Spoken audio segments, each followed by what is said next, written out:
Hello everyone, welcome to my YouTube channel. जैसा कि आपको थंबनेल से पता लगा होगा कि ये स्टेटमेंट का टॉपिक है हमारा। ये उसका पार्ट 2 है। पहले मैं आपको स्टेटमेंट्स बता चुकी हूँ। स्टेटमेंट्स में हमने सिंपल और स्ट्रक्चर्ड स्टेटमेंट्स पढ़ ली थी। तो अब हम स्ट्रक्चर्ड के आगे जो पार्ट्स हैं उनको एक्सप्लेन करेंगे। स्ट्रक्चर्ड स्टेटमेंट हमारी फर्दर 3 टाइप्स की थी, मैंने बताया था पिछली वीडियो में। Conditional statement, repetitive statement and compound statement. तो आज हम करेंगे conditional statements first part. Conditional statements क्या होती हैं ये भी मैं आपको पिछली वीडियो में थोड़ा सा एक्सप्लेन कर चुकी हूँ। ओवरव्यू दिया था मैंने थोड़ा सा। चलिए फिर भी एक बार मैं यहाँ पर आपको डेफिनेशन बता देती हूँ। Statements which are executed based on some conditions are called conditional statement. जब हम कोई भी कंडीशन लगाते हैं, कहीं पर भी कोई भी स्टेटमेंट को लिखने के लिए कुछ एक पर्टिकुलर कंडीशन लगती है, तो वो जो भी स्टेटमेंट्स होंगी वो हमारी कंडीशनल स्टेटमेंट्स हो जाएंगी। तो इसमें हमारे एग्जाम्पल में if else, nested else if, switch etcetera, ये सारी कंडीशंस आती हैं। इस वीडियो में मैं सारी कंडीशंस आपको एक्सप्लेन करूँगी। These are called decision making statements also.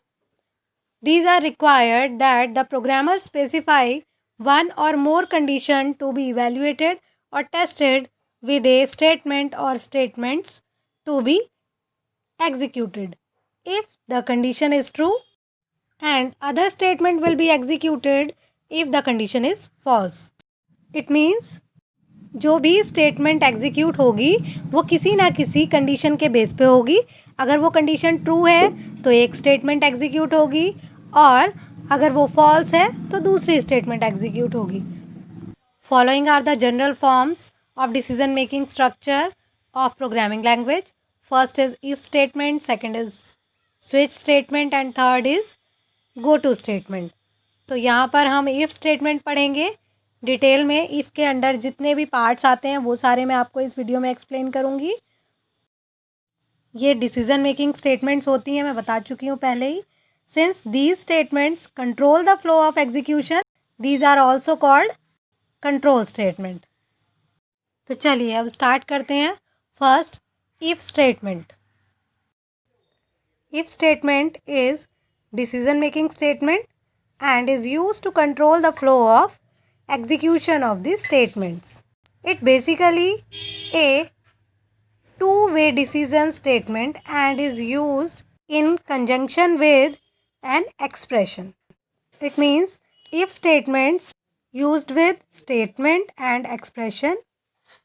Now come to the syntax of if statement, that is if and bracket में condition.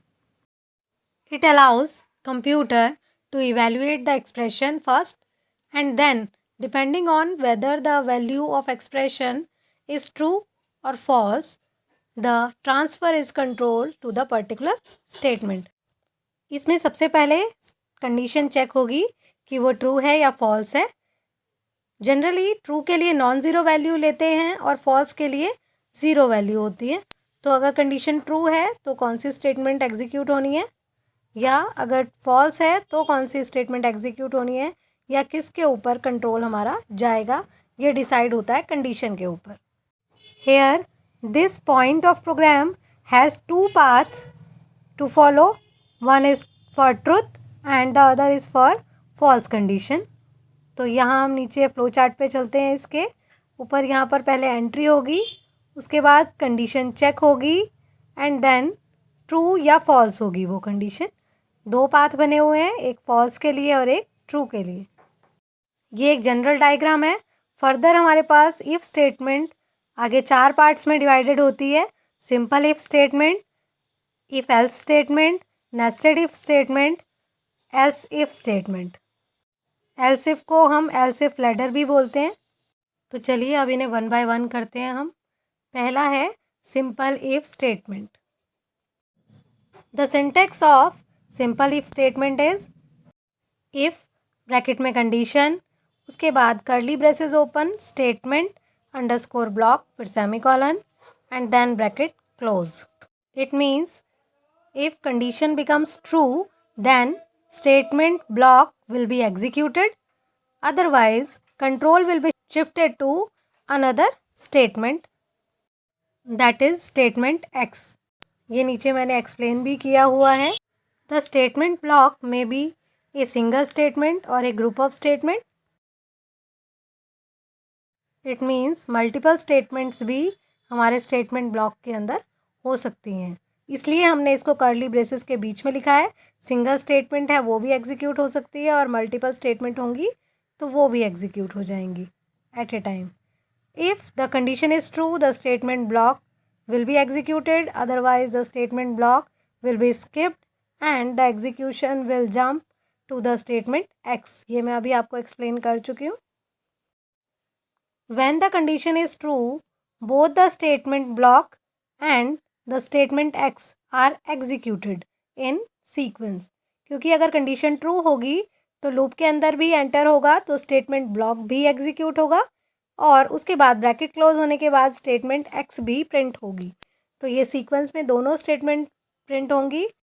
तो उसके लिए ये फ्लो चार्ट बना हुआ है यहाँ पर. तो एंट्री होगी सबसे पहले, उसके बाद कंडीशन चेक होगी. If true then statement block will be executed. उसके बाद कंट्रोल स्टेटमेंट एक्स पे जाएगा, ये देखिए, और अगर फॉल्स होगा तो डायरेक्टली स्टेटमेंट एक्स आ जाएगी और उसके बाद जो नेक्स्ट स्टेटमेंट्स होंगी वो एग्जीक्यूट होंगी. इसके बाद आते हैं इफ़ एल्स स्टेटमेंट पे. If else statement is an extension of simple if extended statements. Syntax है इसका, if condition then bracket open true block will be executed and else case में false block will be executed.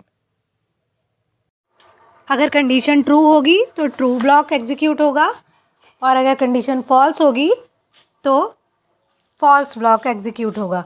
True के case में if वाला block execute होगा और false के case में एल्स वाला ब्लॉक एग्जीक्यूट होगा. उसके बाद जैसे ही हम इफ़ कंडीशन के बाहर आते हैं statement X will be executed. ये देखिए यहाँ पर मैंने लिखा हुआ भी है, if the condition is true then the true block statement otherwise false block statement are executed. In this case either true block और false block will be executed, not both, because only one block will be executed. या तो true वाला या false वाला, दोनों में से कोई सा एक ही ब्लॉक एग्जीक्यूट होगा और उसके बाद स्टेटमेंट एक्स पे मूव कर जाएंगे. तो देखिए यहाँ पर ये डायग्राम दिया हुआ है, हमने बनाया हुआ है. तो इसमें क्या है, एंट्री होगी, कंडीशन चेक होगी, अगर ट्रू होगा तो लेफ़्ट साइड पे चलेगा और ट्रू ब्लॉक एग्जीक्यूट हो जाएगा और उसके बाद स्टेटमेंट एक्स आ जाएगी. अगर कंडीशन ही फॉल्स हो जाएगी तो फॉल्स ब्लॉक पे जाएगा और फिर से स्टेटमेंट एक्स आ जाएगी. तो दोनों के केस में एक ही ब्लॉक एग्जीक्यूट होगा, या तो ट्रू वाला या फॉल्स वाला, और स्टेटमेंट एक्स दोनों के बाद एग्जीक्यूट होगी. ये यहाँ पर लिखा हुआ भी है, in both cases the control is transferred subsequentially to the statement X. Now the next is nested if else statement. Nested if else हमारा सेम इफ़ एल्स जैसे चलेगा, बट नेस्टेड का मतलब होता है कि एक इफ़ एल्स स्टेटमेंट के अंदर दूसरी इफ़ एल्स स्टेटमेंट आ जाएगी. तो यहाँ पर इसका सिंटैक्स लिखा हुआ है, इफ़ टेस्ट कंडीशन 1, फिर उसके अंदर दूसरी टेस्ट कंडीशन 2 है, फिर उसके अंदर स्टेटमेंट 1 है. मतलब नेस्टिंग हो गई यहाँ पर, एक इफ़ स्टेटमेंट के अंदर दूसरी इफ स्टेटमेंट आ गई, दूसरी कंडीशन, और उसके ट्रू केस में स्टेटमेंट 1 है और उसके एल्स केस में स्टेटमेंट 2 है. और अगर वो इफ़ कंडीशन फॉल्स हो जाती है तो पहले वाले इफ़ के एल्स केस में हमने लिखी है स्टेटमेंट 3, और अगर ये भी फॉल्स हो जाती है तो स्टेटमेंट एक्स पे कर्सर मूव करेगा. If the condition 1 is false the statement 3 will be executed. पहले हमने फॉल्स के बारे में बता दिया, अगर फॉल्स हो गई पहली कंडीशन तो स्टेटमेंट 3 पर ही आ जाएंगे, डायरेक्टली एस केस पे आ जाएंगे हम. अगर कंडीशन ट्रू होगी तो हम टेस्ट कंडीशन 2 वाले पे मूव करेंगे, दूसरी वाली इफ कंडीशन पे मूव करेंगे. वो अगर ट्रू हुई तो statement 1 will be executed Otherwise, statement 2 will be executed and then the control is transferred to the statement X. तो अब देखिए इसका हम डायग्राम देखते हैं नीचे, इसके थ्रू क्लियर नज़र आएगा. If test condition 1 is false then left side पे कंट्रोल जा रहा है, देखिए स्टेटमेंट 3 एग्जीक्यूट होगी. और अगर ये ट्रू है तो राइट साइड पे जाएगा, कंडीशन 2 चेक होगी और उसके ऊपर डिपेंड करेगा कि लेफ़्ट पे जाना है या राइट पे जाना है. कंडीशन 2 अगर ट्रू हुई तो राइट साइड पे जाएगा स्टेटमेंट 1 पे, और अगर कंडीशन 2 फॉल्स हुई तो स्टेटमेंट 2 पे जाएगा. इन सब के केस में जैसे जिस भी स्टेटमेंट पे जाएगा उसके बाद फाइनल कंट्रोल शिफ्ट होगा स्टेटमेंट एक्स के ऊपर. इसके बाद जो भी नेक्स्ट स्टेटमेंट्स होंगी वो एग्जीक्यूट हो जाएंगी. अब चलते हैं नेक्स्ट पार्ट पे जो है एल्स इफ़ लैडर. अभी तक जो हम कर रहे थे इफ़ एल्स या नेस्टेड इफ़, उसमें हमारे पास 2 ही केसेस एग्जीक्यूट होते थे.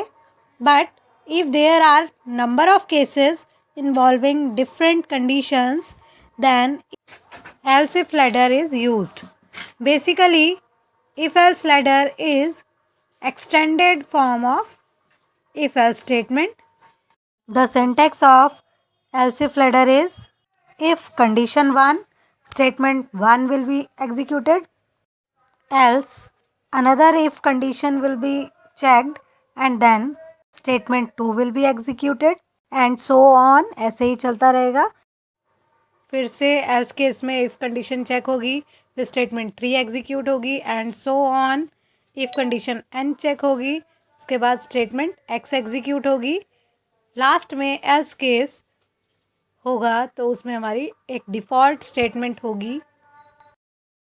इसको अच्छे से समझने के लिए हमने यहाँ फ़्लो चार्ट बनाया है. फ़्लो चार्ट से समझेंगे जैसे हमने बाकियों को भी फ़्लो चार्ट के थ्रू एक्सप्लेन किया था. तो यहाँ देखिए एंट्री इफ़ कंडीशन 1 देन अगर केस ट्रू है तो स्टेटमेंट 1 एग्जीक्यूट हो जाएगी और लास्ट में आ जाएगा डायरेक्टली स्टेटमेंट एक्स के पास. और अगर कंडीशन फॉल्स होगी तो सेकंड कंडीशन चेक होगी, उसका अगर ट्रू होता है तो statement 2 will be executed and false case में नेक्स्ट इफ़ कंडीशन चेक होगी. ऐसे ही चलता रहेगा. nth तक के लिए हम इसको ऐसे ही लिखेंगे. इसके बाद जो सीक्वेंस में नेक्स्ट स्टेटमेंट एक्स थी और उसके बाद वाली स्टेटमेंट्स वो एग्जीक्यूट होंगी जैसे ही हमारा लूप कंप्लीट हो जाएगा. तो ये थी हमारी इफ़ कंडीशन जिसके 4 पार्ट थे, चारों मैंने एक्सप्लेन किए हैं. अगर आपको कोई डाउट हो तो आप कमेंट सेक्शन में पूछ सकते हैं. अगर आपको वीडियो पसंद आई हो तो प्लीज़ लाइक कीजिए, शेयर कीजिए एंड सब्सक्राइब कीजिए. For notification, press the bell icon. Thank you.